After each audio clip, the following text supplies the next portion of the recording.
नमस्कार दोस्तों, मैं हूं सुमित चौधरी और आप सभी का बहुत बहुत स्वागत है सक्सेस प्लस एकेडमी के प्लेटफॉर्म पे।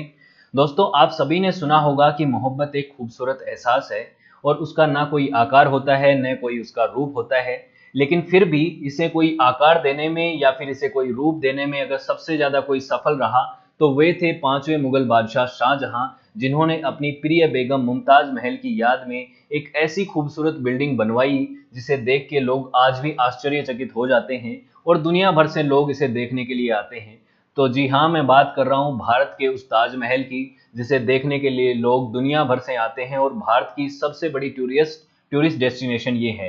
ठीक है, तो इस वीडियो में हम ताजमहल के बारे में पूरी इसकी हिस्ट्री देखेंगे कि ये किस तरीके से बना, इसमें क्या क्या खर्चा लगा, क्या क्या इसके पीछे की कहानियां रही। उसके अलावा हम देखेंगे कुछ इसके जो फैक्ट्स हैं, कुछ तथ्य हैं जिनके बारे में बहुत सारी कहानियां भी बनी हुई हैं, बहुत सारे मिथ भी बने हुए हैं, उन सबको हम क्लियर करेंगे। तो चलिए ये वीडियो हम शुरू करते हैं और आई होप आप वीडियो को पूरा देखेंगे। तो सबसे पहले बात ये है कि ये कहाँ पे है। ताजमहल आप सब लोगों को, ज्यादातर लोगों को पता होगा कि जो भारत का उत्तर प्रदेश राज्य है उसका एक डिस्ट्रिक्ट है आगरा। वहां पे यमुना नदी के किनारे एक पार्क है जिसका नाम है मुगल गार्डन। इसी के अंदर 17 एकड़ में ये बना हुआ है। ठीक है, 17 एकड़ का ये मुगल गार्डन है, उसी के अंदर ताजमहल स्थित है। ठीक है, तो ये बनाया गया था पांचवें मुगल बादशाह शाहजहां के द्वारा, जो कि बाबर का जो वंश चलता आ रहा था। बाबर के बाद हुमायूं, हुमायूं के बाद अकबर, फिर जहांगीर और फिर शाहजहां। तो ये मुगल बादशाह थे, इन्होंने ये बनवाया था। और शाहजहां के पीरियड को भारत में माना जाता है गोल्डन एरा ऑफ आर्किटेक्चर। और उन गोल्डन एरा में भी सबसे जो खूबसूरत बिल्डिंग बनी वो थी ताजमहल। तो इसका कंस्ट्रक्शन शुरू हुआ था दोस्तों 1632 में। 1631 में मुमताज महल की मृत्यु हो जाती है, उसके अगले साल से ही इसका कंस्ट्रक्शन शुरू होता है और अगले 21 साल तक इसका कंस्ट्रक्शन चलता है। पूरा कंप्लीट होने में इसको लगा था 1653 तक ये कंप्लीट हुआ था। उसके बाद ऐसा माना जाता है कि जो ताजमहल जो है ये इंडो इस्लामिक आर्किटेक्चर का या फिर इंडो पर्शियन आर्किटेक्चर का सबसे ग्रेटेस्ट आर्किटेक्चर अचीवमेंट है। उनका जो बहुत सारी उन्होंने बिल्डिंग बनवाई, जो भी इसके आर्किटेक्चर थे, जो भी इनके काम करने वाले लोग थे, लेकिन उनमें भी सबसे खूबसूरत माना जाता है ताजमहल को। ठीक है, अब देखते हैं कि इसमें ऐसा क्या है, क्या क्या इसके पीछे की कहानी रही। बात ऐसी है कि शाहजहां की शादी हुई थी मुमताज महल से, या फिर जिसका नाम था अंजुमन बानो बेगम। अंजुमन बानो बेगम, अगर आप हिस्ट्री की लेसन्स देखते आ रहे हैं तो मैं आपको बता दूं कि अंजुमन बानो बेगम जो थी, ये इनके जो पिता हैं, शाहजहां के पिता हैं, उनकी एक वाइफ थी नूरजहां बेगम। वो इनकी स्टेप माँ है। ठीक है, स्टेप मदर है। उनका एक भाई होता है आसफ खां, उनकी पुत्री होती है अंजुमन बानो बेगम। उनका ये टाइटल देते हैं मुमताज महल, ये बहुत खूबसूरत होती हैं। और तीसरी बीवी होती है शाहजहां की, लेकिन ये इनसे सबसे ज्यादा प्यार करते हैं और ये इनकी चीफ कॉन्सर्ट होती है। ठीक है, लेकिन ऐसा होता है कि इनका जो 14वां बच्चा जन्म ले रहा होता है, हाँ, इनके 14 बच्चे हुए थे, ये भी आपको पता होना चाहिए। मुमताज महल के 14 बच्चे थे, उनमें से 7 की डेथ हो गई थी और 7 जिंदा बचे थे। लेकिन जब 14वें बच्चे को, जो कि एक लड़की थी, उसका जन्म हो रहा था, उस समय मुमताज महल की मृत्यु हो जाती है। उससे शाहजहां बहुत ही ज्यादा दुखी हो जाते हैं और उनके बाद वो ऐसा डिसाइड करते हैं कि वो दुनिया की सबसे खूबसूरत मकबरा बनाएंगे, दुनिया का ऐसा म्यूजियम बनाएंगे जो किसी के लिए नहीं बना है। ठीक है, तो ये फिर उसके बाद ये एक रिक्रूटमेंट शुरू करते हैं कि कौन बनाएगा ताजमहल। बहुत सारी इनके पास डिजाइन आती हैं। उसके बाद आते हैं उस्ताद अहमद लाहौरी। ये बहुत इंपॉर्टेंट है, बहुत बार पूछा जाता है कि जो ताजमहल जो बिल्डिंग है इसके चीफ आर्किटेक्ट कौन है, तो ये है उस्ताद अहमद लाहौरी। देखो, वीडियो की शुरुआत में मैंने कहा था कि ये जो ताजमहल है ये बयां करता है शाहजहां और मुमताज महल की प्यार की दास्तान, लेकिन फिर भी उस्ताद अहमद लाहौरी इसको शेप देने वाले व्यक्ति थे। उनकी बिल्कुल उनकी दास्तान बताता है, लेकिन इसको जो खूबसूरत बनाने में जो योगदान था वो था उस्ताद अहमद लाहौरी का। उस्ताद अहमद लाहौरी ने लाल किला बनवाने में भी, आगरा का जो लाल किला है उसे बनवाने में भी इनकी मदद करी थी शाहजहां की। ठीक है, उसके बाद ये है दिल्ली में भी लाल किला है, आगरा में भी एक लाल किला है, तो उनमें इनको निर्माण करवाया था। ठीक है, तो इसका जो कंस्ट्रक्शन हुआ था वो बहुत सारे स्टोन यूज हुए। इसमें जो चीफ व्हाइट मार्बल है वो यूज होता है राजस्थान के मकराना का। मकराना जो नागौर जिले में स्थित है वहां का ये मार्बल है और मकराना का स्टोन आप सभी ने सुना होगा। लेकिन उसके अलावा भी बहुत सारे 28 टाइप के इसके अंदर जो है छोटे छोटे स्टोन जड़े गए जहां जहां इसमें इस्तेमाल हुआ। जैसे चाइना से जेड मार्बल लाया गया, उसके अलावा क्रिस्टल लाया गया, ये बहुत सारे मार्बल लाए गए, मैं आगे आपको बताऊंगा।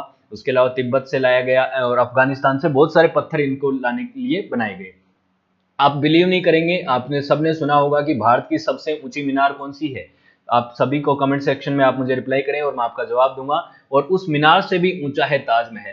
ताजमहल की ऊंचाई है 73 मीटर और जो कुतुब मीनार है, मैं आपको जवाब दे चुका हूं, उसकी ऊंचाई है 72.5 मीटर। तो कुतुब मीनार से भी ये 0.5 मीटर ऊंचा है। ठीक है, उसके अलावा इसके चारों तरफ आप ये देख सकते हैं 4 मीनार हैं। ये 4 मीनार इसके तरफ चारों तरफ लगी हुई हैं। सेंट्रल डोम है, ऊपर एक बड़ा डोम लगा हुआ है और ये इस तरीके से इसका कंस्ट्रक्शन हुआ है। ठीक है, इसके कंस्ट्रक्शन के पीछे भी बहुत लंबी कहानी है। मैंने आपको बताया 21 साल तो इसको बनाने में लगे हैं और 28 टाइप का इसके अंदर स्टोन लगा था। उनमें से बहुत सारे बेशकीमती जो ज्वेल्स थे, स्टोन्स थे, उनको जो ब्रिटिशर्स थे वो निकाल के भी ले गए, लेकिन आज भी इसमें बहुत सारे स्टोन्स लगे हुए हैं। ऐसा माना जाता है कि ताजमहल को बनाने में लगभग 20,000 वर्कर्स लगे थे और 1,000 हाथी लगे थे इसका जो कंस्ट्रक्शन मटेरियल है उसको इकट्ठा करने में। आपको पता है अलग अलग देशों से इसका मार्बल लाया गया, अलग अलग देशों से इसके अंदर स्टोन लाके जड़े गए, तो उसमें इतने सारे सर्वेंट लगे थे। ठीक है, उसके अलावा बात आती है कि ये जो ताजमहल है इसकी आपको बहुत सारी जगह पे आपको अलग अलग कुरान की जो आयतें हैं वो आपको लिखी हुई मिलेंगी। ठीक है, तो ताजमहल के आप जाएंगे अंदर तो बहुत सारी आपको कुरान की आयतें लिखी हुई मिलेंगी। ठीक है, उसके अलावा अंदर जो है ये आपको दिख रहा है, इसका अंदर का हिस्सा है जहां पे मुमताज महल और शाहजहां के जो वो रखी हुई हैं, क्या बोलते हैं, उनकी डेड बॉडीज को दफनाया गया है, वो ये जगह है। ठीक है, वहां पे इनके कैंटनोग हैं। ये ताजमहल मुमताज महल का है जो 99 स्क्वायर मीटर में फैला हुआ है। उसके अलावा एक ऐसा मिथ भी है, ऐसा कुछ लोगों का, देखो इसके पीछे एक कहानी है कि जब बारिश का मौसम होता है तो ऊपर से एक बूंद आती है और टपकती है और वो मुमताज महल की इस कब्र के ऊपर आके बूंदे गिरती हैं, बारिश की बूंदे। कुछ लोग इसके पीछे ऐसी कहानियां बनाते हैं कि जो ताजमहल बनाने वाले थे उन्होंने जानबूझ के इस तरीके की इसमें कमी छोड़ी ताकि ये परफेक्ट शेप ना बन पाए। ये परफेक्शन को वो इग्नोर करना चाहते थे और वो बदला लेना चाहते थे शाहजहां से। वो जानते थे कि शाहजहां उनको मरवा देंगे, लेकिन ये सिर्फ एक कहानी है, ऐसा कोई इसके पीछे प्रमाण नहीं है। ऐसी ही बहुत सारी कहानियां हैं और बहुत सारे ट्रूथ हैं जो हम जानेंगे ताजमहल के बारे में, वो ट्रूथ आप जान लीजिए। देखो पहली बात ये है कि जो इसके चारों तरफ ये 4 मीनारें हैं, ये मीनारें एकदम स्ट्रेट नहीं है। देखो इस फोटो में आपको स्ट्रेट दिख रही है, लेकिन ये एक दूसरे की तरफ झुकी हुई है। इसके पीछे का एक लॉजिक ये है कि जब अगर कोई ऐसा भूकंप आ जाए या कोई ऐसी त्रासदी हो जाए तो ये मीनारें जो हैं ये मेन स्ट्रक्चर के ऊपर ना गिरे, बल्कि एक दूसरे की तरफ गिर जाएं या बाहर की तरफ गिर जाएं। इसीलिए इनका जो झुकाव है वो साइड में कर रखा है, मेन बिल्डिंग की तरफ इसका झुकाव नहीं है। जैसे कुतुब मीनार का भी झुकाव है उसी तरीके से इनका भी झुकाव है, ये मीनारें एकदम सीधी नहीं है, ये आपको ध्यान रखना है। दूसरी चीज ये है कि एक कहानी है, बहुत फेमस कहानी है, इसमें बहुत सारे लोग बिलीव करते हैं कि जब ताजमहल का निर्माण पूरा हो गया था तो जो इसको बनाने वाले कारीगर थे उनके हाथ कटवा दिए थे शाहजहां ने। ऐसा माना जाता है, कुछ लोग ऐसे कहते हैं कि उनको मरवा दिया था, लेकिन इनके पीछे कोई तथ्यात्मक कहानी नहीं है। कुछ हिस्टोरियंस ऐसा मानते हैं कि एक साइन जरूर हुआ था कॉन्ट्रैक्ट की, वो ऐसा स्ट्रक्चर कहीं और जाके नहीं बनाएंगे। तो ये एक अलग बात है कि उनके बीच में कॉन्ट्रैक्ट साइन हुआ, लेकिन उनकी हत्या नहीं करी गई थी शाहजहां के द्वारा। तो ये एक मिथ है, इसको आपको ध्यान में रखना है। उसके बाद बात आती है कि जो ताजमहल का जो कंस्ट्रक्शन हुआ तो उस समय इस पे कितना खर्चा लगा।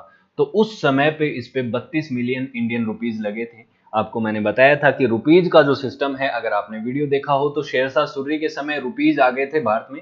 आज का जो रुपया है वो उस तरीके से नहीं होता था, लेकिन उस समय का रुपीज अलग होता था और वो 32 मिलियन लगे, यानी कि लगभग 3.2 करोड़ रुपए का उस समय इसमें खर्चा आया था। 28 टाइप के इसमें प्रीशियस स्टोन लगे हुए हैं, मैंने आपको बताया। टॉर्क्विश जो स्टोन है ये तिब्बत से आया गया, जेड स्टोन जो है वो चाइना से लाया गया, और हैवी व्हाइट मार्बल जो है, जो इसका प्रिंसिपल बिल्डिंग मटेरियल है, वो राजस्थान के मकराना टाउन से लाया गया जो कि नागौर में स्थित है। ठीक है, तो आप जयपुर से नागौर की तरफ जाओगे तो बीच में मकराना आएगा और वहां पे ये मार्बल निकलता है, बहुत ही एकदम प्योर जो मिल्क शेप कलर का ये मार्बल है। और उसके बाद ऐसा माना जाता है कि जब 1857 की क्रांति होती है भारत में, आपको पता है फर्स्ट सेपोई रिवॉल्यूशन मानते हैं या फिर सिपाही आंदोलन भी बोलते हैं उसको, जो कि पहली हम स्वतंत्रता की क्रांति जिसको बोलते हैं। उस समय ये ब्रिटिश सोल्जर्स जो थे वो इसकी वॉल्स हैं, जो प्रेशियस स्टोन्स थे उनको निकाल के ले गए थे, जो ज्वेल्स थे उनको निकाल के लेके चले गए थे। ठीक है, एक ये चीज है। कहीं ना कहीं उनको डर था कि हो सकता है कि यहाँ भारत उनको छोड़ के जाना पड़े, तो वो इसका स्टोन निकाल के लेके जाना चाहते थे। देखो, ताजमहल जो है 1983 से यूनेस्को हेरिटेज साइट में आता है और 2007 में ये बना था, 7 वंडर्स ऑफ द वर्ल्ड में शामिल हुआ था। 2007 के अंदर एक वोटिंग हुई थी जिसमें इंटरनेट की वोटिंग को भी इंक्लूड किया गया था और उसी वजह से उसको कंट्रोवर्शियल वोटिंग भी मिली थी, लेकिन ताजमहल को लगभग 100 मिलियन वोट मिले थे और उसके बाद ये आ गया था 7 वंडर्स ऑफ द वर्ल्ड में। देखो, 7 वंडर्स जो हैं, 7 जिनको अजूबे बोलते हैं, वो यूनिक ऐसा नहीं है कि एक बार डिक्लेयर हो गए और हमेशा वही रहेंगे, वो चेंज होते रहते हैं, उनकी वोटिंग चेंज होती है, उसी तरीके से होते रहते हैं। 7 वंडर्स ऑफ द वर्ल्ड पे मैं वीडियोस बनाऊंगा, जल्दी ही लेके आऊंगा। देखो, मैंने क्या बताया कि इसका प्रिंसिपल व्हाइट जो मार्बल है वो एकदम प्योर है, व्हाइट है, प्योर व्हाइट है। और प्योर व्हाइट होती है वो शेड होती है, उसपे जिस तरीके का आप प्रकाश डालोगे, जिस तरह की रोशनी डालोगे, उसी तरीके का उसका कलर हो जाएगा। इसी वजह से जो दिन का अलग अलग समय होता है, उसी समय ताजमहल का जो कलर है वो भी अलग अलग दिखता है। जैसे आप अगर चांदनी रात है, पूर्णिमा की रात है, तो ये ब्लू दिखेगा, लेकिन अगर आप दोपहर में जा रहे हैं, बिफोर नून जा रहे हैं, तो ये आपको एकदम दूधिया कलर का व्हाइट दिखेगा। ठीक है, शाम के समय जा रहे हैं तो आपको ये थोड़ा हल्का येलोइश कलर का दिखेगा, रात के समय देके जा रहे हैं तो आपको और ज्यादा येलिश गोल्डन कलर का दिखेगा। तो ये चीज है, तो ये डिपेंड करता है कि इसके ऊपर प्रकाश किस तरीके का पड़ रहा है, दिन की लाइट किस तरीके से पड़ रही है, उसी तरीके का इसका कलर दिखता है। ये भी इसकी एक ब्यूटी है। ठीक है, अब एक और बात है जो कि ट्रूथ है, ये एक कहानी नहीं है, ये एक ट्रूथ है कि लीजेंड्स जो हैं, पहली अनुश्रुतियां हैं, जो हिस्टोरियंस हैं, उनका ऐसा मानना है कि शाहजहां चाहते थे कि जब ये ताजमहल पूरा बन जाए तो उसके बाद मैं इसी के सामने नदी के दूसरे किनारे पे एक और ताजमहल बनवाऊंगा, ब्लैक कलर का होगा और वो मेरा मकबरा बनेगा। क्योंकि आपको पता है पुराने जो राजा थे, पुराने जो बादशाह थे, वो अपने जीते जी भी अपना मकबरा बना लेते थे, उसके बाद उनमें उनको दफनाया जाता था। ठीक है, लेकिन ये सपना उनका अधूरा रह गया। उसका कारण ये था कि उनके जो बेटे थे, ये मुमताज महल के 4 बेटों के बीच में जो सक्सेशन की लड़ाई हुई, जिनको कहते हैं वॉर ऑफ सक्सेशन। तो शाहजहां के जो एक बेटा था तीसरे नंबर का, औरंगजेब, उसने शाहजहां को 1658 के अंदर जेल में बंद कर दिया और उनका ये जो सपना है वो अधूरा रह गया। और वो अपने जीवन के अंतिम 8 साल में जेल से ही ताजमहल को देखते थे, खिड़की से देखते थे, और 1666 में उनकी मृत्यु हो जाती है, 1666 के अंदर। अगर वो जिंदा रहते तो शायद वो ऐसा ब्लैक ताजमहल भी बनवा लेते। ठीक है, अब ये बात आती है कि भारत में सबसे ज्यादा जो टूरिस्ट आते हैं वो आते हैं ताजमहल को देखने के लिए। तो सबसे ज्यादा विजिटिंग मॉन्यूमेंट है भारत का ये, लगभग 3 से 6 मिलियन लोग आते हैं हर साल भारत में देखने के लिए। और जब अगर बिजिएस्ट डे है और वैकेशन का टाइम चल रहा है तो लगभग दिन के 50,000 लोग भी यहाँ पे आते हैं। एक्सेप्ट अगर आप कोविड-19 के टाइम पे वहां पे नहीं है तो आप उस समय तो कोई नहीं आएगा, लेकिन एक ये नॉर्मल टाइम की बात कर रहा हूँ, 3 से 6 मिलियन के बीच में लोग यहाँ पे आते हैं। तो इसकी एंट्री टिकट भी जान लेते हैं। आप सभी को देख के आना चाहिए ताजमहल, में ये रिकमेंड करूंगा।